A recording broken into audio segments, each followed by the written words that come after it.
Hello and welcome to lecture number 63. This is topic 4.10, the Black Arts Movement. There are two learning objectives today, and the first one is explain how the Black Arts Movement influenced Black culture in the 1960s and 1970s. The Black Arts marked a new way to envision art, literature, music, and theater created by Black artists. By 1965, these creators became part of a collective movement that used art as a political tool to achieve Black liberation. They increasingly believe that art should be judged not by its aesthetics, but by its power to transform the lives of Black people. As Addison Gale explained in his anthology, The Black Aesthetic, the question for the Black critic today is not how beautiful is a melody, a play, a poem, or a novel, but how much more beautiful has the poem, melody, play, or novel made the life of a single Black man? How has the work gone in transforming an American Negro into an American or a Black man? This statement echoed the broader cultural shift of the 1960s, which saw the rise of movements for civil rights and liberation globally, such as the anti-apartheid struggle in South Africa and decolonization efforts across Africa and Asia. This philosophy demonstrated that Black art was distinct in its inspiration, characteristics, and purposes. However, this does not mean that everyone had a monolithic understanding of what Black art should be. Even within the Black arts movement, artists and thinkers debated the merits of art for art's sake versus art as an agent for social change.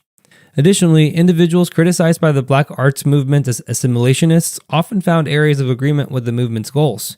This new aesthetic, visible across various media, was exemplified in the works of artists like David Driscoll, Jeff Donaldson, who founded the Afri-Cobra Collective, Elizabeth Catlett, whose work you see on the screen, and Faith Ringgold, whose narrative quilts told stories of Black history and identity. These artists rejected Western and European themes, looking instead towards what they believed was more representative of their culture and themselves. In literature, two major anthologies emerged as cornerstones of the movement. The first was Black Fire 1968, edited by Amiri Baraka, formerly known as Leroy Jones, and Larry Neal, and the second was The Black Aesthetic, compiled by Addison Gale.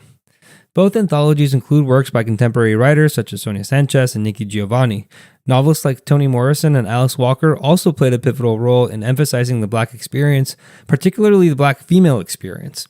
Morrison's novel The Bluest Eye in 1970 drew upon historical realities of systemic racism and colorism in America, while Walker's later works such as The Color Purple highlighted intersections of race, gender, and oppression. In music, the Black Arts Movement celebrated free jazz for its high degree of improvisation, unstructured melodic inflections, and sounds that imitated human cries and shrieks. Though not as commercially successful as mainstream Black musicians like James Brown or Nina Simone, one of the most celebrated free jazz artists was John Coltrane, whose work epitomized the spirit of experimentation and liberation. In theater, Leroy Jones, who later changed his name to Amiri Baraka, played a significant role. His play, The Dutchman, in 1964, won a prestigious Obie Award. The play became a landmark for its fearless portrayal of racial tensions. As a result of the Black Arts Movement, a new political foundation for Black art was developed. This movement bears similarities to the Harlem Renaissance of the 1920s, when Alain Locke proclaimed a new mentality for the Negro. Here, the Black Arts Movement called for a cultural revolution, rejecting the universal values and themes often seen as representative only of white and Western culture. These ideas were central to works of Jeff Donaldson's collective Afri-Cobra, which sought to reflect Black identity through the art they produced. An example of this is Donaldson's painting Shango's Wives, shown on the left. This piece draws not only on African subject matter, but also represents a departure from traditionally Western or American art, heavily influenced by European themes. On the top right is Faith Ringgold's painting Flag is Bleeding, and it demonstrates the essence of the Black Arts Movement. It delivers a stark political message about America's stained history of racism. Artists or writers who did not reject these universal themes or who adhered to a universalist perspective, such as James Baldwin, Ralph Ellison, or Albert Murray, were often criticized by Black aestheticians as being assimilationists. Baldwin's earlier works, including Go Tell It on the Mountain, were praised for their literary excellence, yet some Black arts advocates questioned whether his focus on universal human themes sufficiently addressed the urgency of Black liberation. The Black Arts Movement also emphasized the importance of a long tradition of Black cultural production, connecting contemporary writers and artists to their predecessors. Many looked to figures from the Harlem Renaissance as their immediate forerunners. For example, Alice Walker's essay In Search of Zora Neale Hurston in Ms. Magazine shed light on Hurston's life and work. Hurston had died in financial hardship and near anonymity, but Walker's efforts led to a revival of interest in her contributions. Black arts movements tied its work not only to the Harlem Renaissance, but also to earlier intellectual traditions. In the anthology The Black Aesthetic, works of Black intellectuals like W.E.B. Du Bois and Langston Hughes were included to show there was a continuity in the production of art and poetry. The writings of W.E.B. Du Bois and Langston Hughes were frequently revisited and underscored a continuity in Black cultural expression. Du Bois's essay Criteria of Negro Art, published in 1926 in The Crisis, famously argued that all art is propaganda, a sentiment echoed in the politically charged ethos of the Black arts movement. Furthermore, the movement traced its lineage to African roots, emphasizing that Black cultural production was not a disconnected phenomenon, but rather part of an enduring legacy. Anthropological studies, like Melville Herskowitz's The Myth of the Negro Past in 1941, reinforced the idea that Black Americans retained significant aspects of their African heritage despite the impacts of slavery.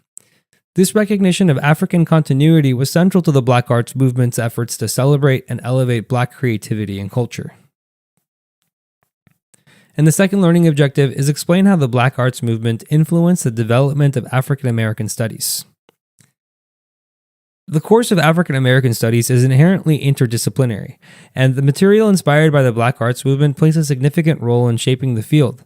In a course like this, various aspects of Black culture, politics, and creativity are deeply explored.